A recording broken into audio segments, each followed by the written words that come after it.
Hey guys, welcome back to my channel. I'm Jasmine with Married Mama Mantras, and I want to just give you a 1 month recap of my tummy tuck / mommy makeover surgery that I had. It's actually been a little over a month now, so I'm going to go week by week so you can kind of get an idea of how healing has been for me. Healing is different for everybody, but sharing my journey to just better help give you a feel of what you could expect or not expect. So let's get started.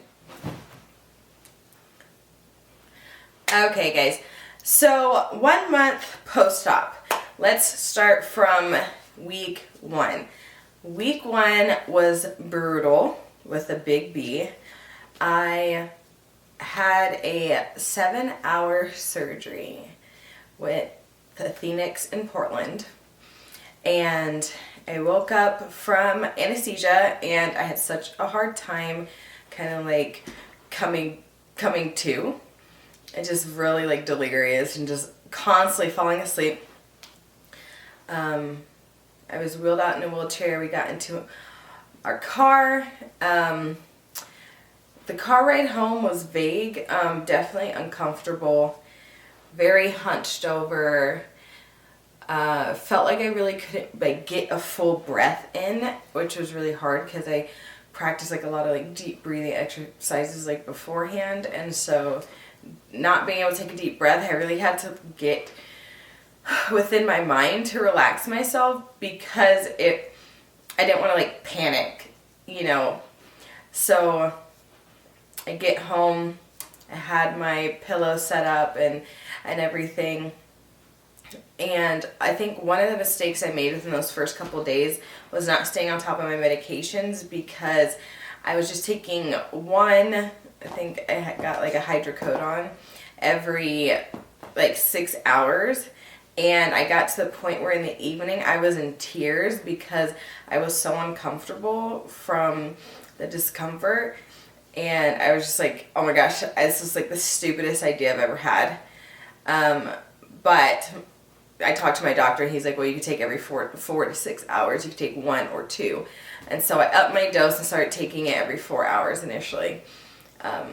Like those first like 72 hours were really tough for me personally. Like once I hit day 4, I kind of felt like I could like breathe again. I felt like energetically I felt better than I was feeling. I was using a walker to get around that first week.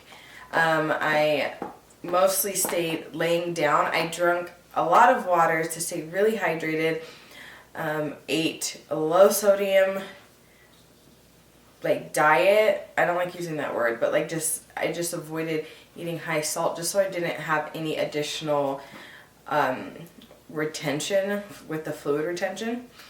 I can tell you that first week was really tough, like just sleeping, breathing. I had to really like work on like being able to expand my chest. I was really swollen around my stomach.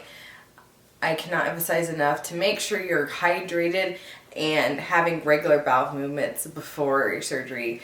Something a lot of people were telling me about. It's something I definitely prepped for myself. And so I didn't really have any issues with the pain meds because I got right on the laxatives like right away. I stayed hydrated. The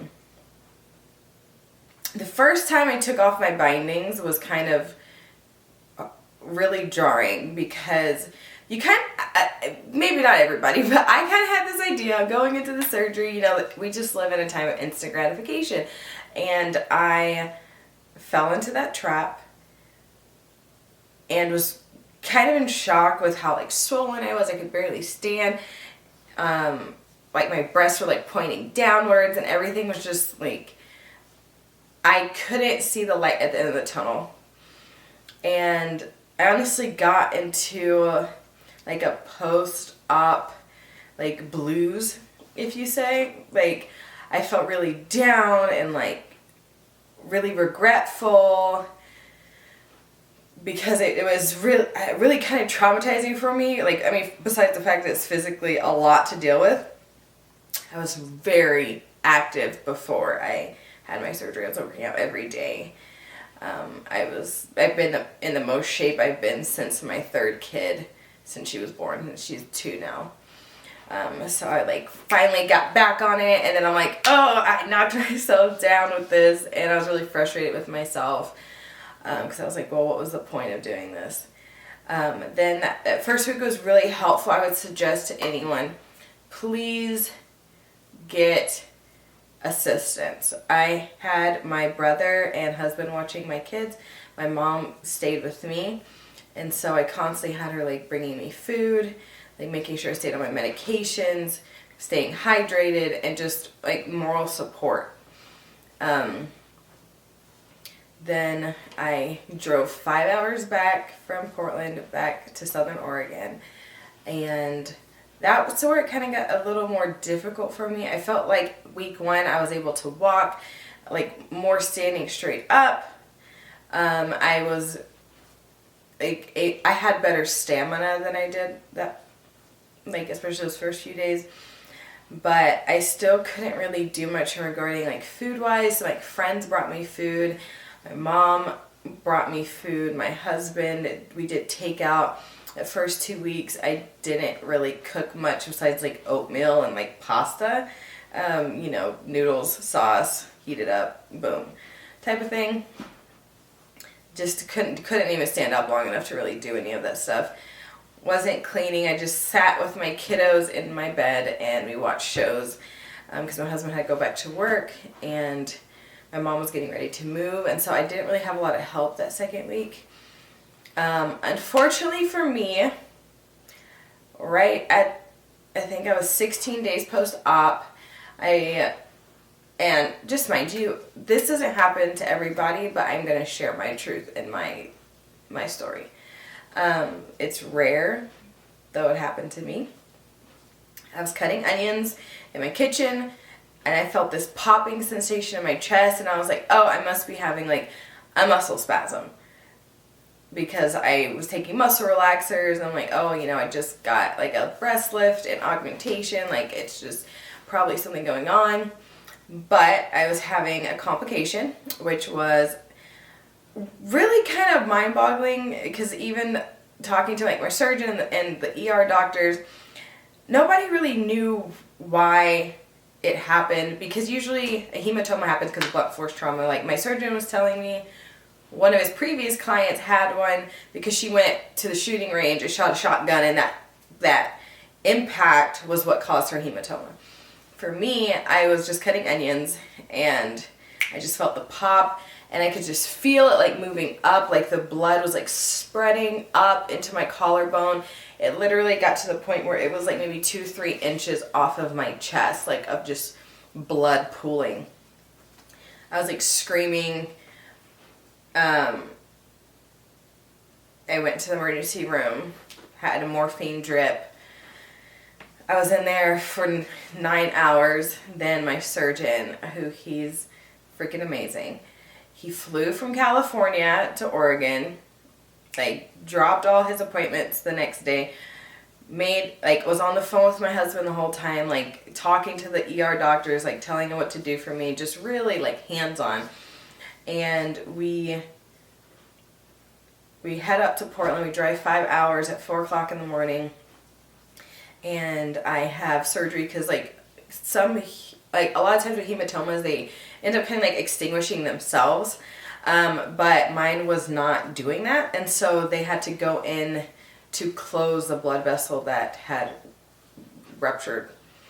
And so then I had surgery, which then kind of set me back. And I had to go through this whole processing thing of dealing with the trauma of, you know, I thought I was going to die. When I was in emergency, I was screaming. I was like, I'm going to die. Like, this is what death feels like. Because, like, I was in excruciating pain. I had morphine. I had, like, 2 doses of morphine the first 15 minutes I got there because the pain was just excruciating.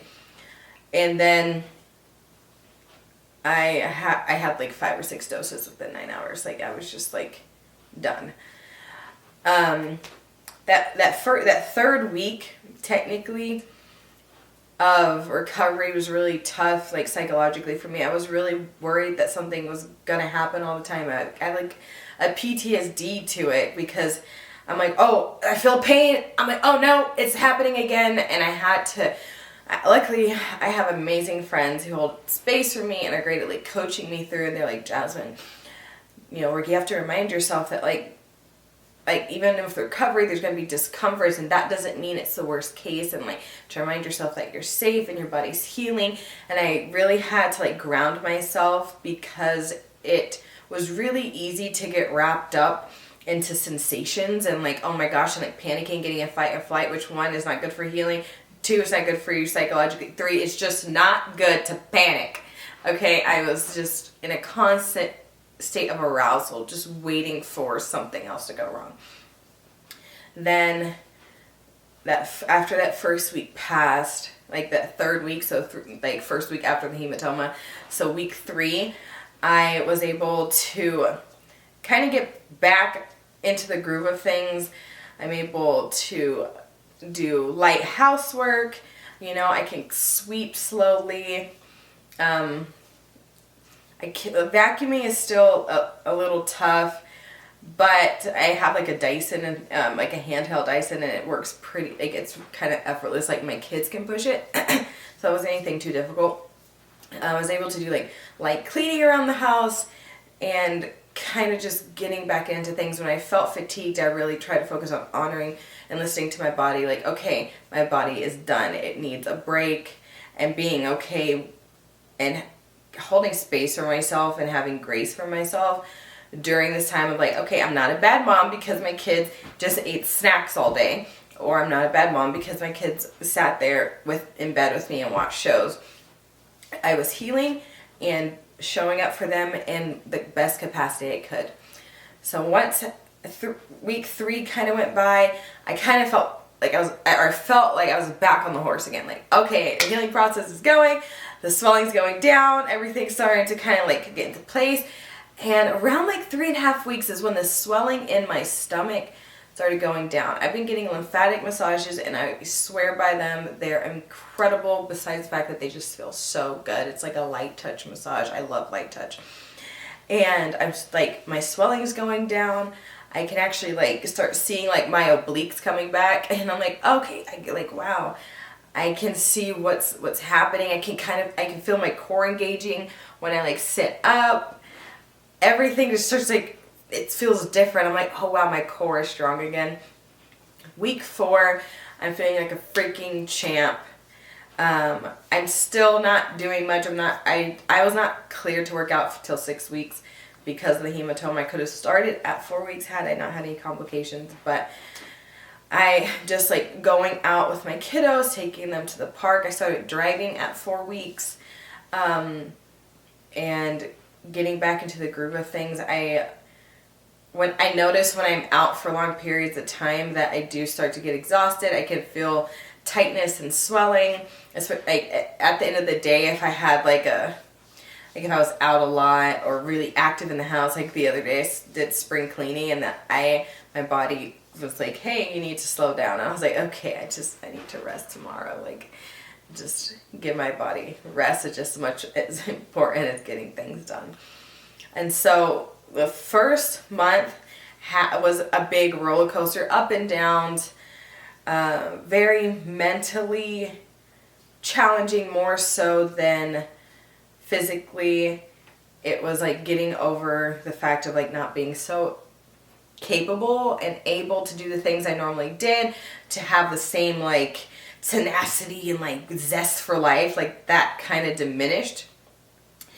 And also it's like teaching me to have like patience for my body, to trust my body that it's healing, to really like sit in like holding space for myself in healing and relaxing and being there for me during something I chose to do for myself, and not being hard on myself for not being on par. It's like, hey, Jazz, like you just had this done, like have some grace for yourself. And also like realizing like I still have stretch marks and loose skin, and that's okay, because I already knew that.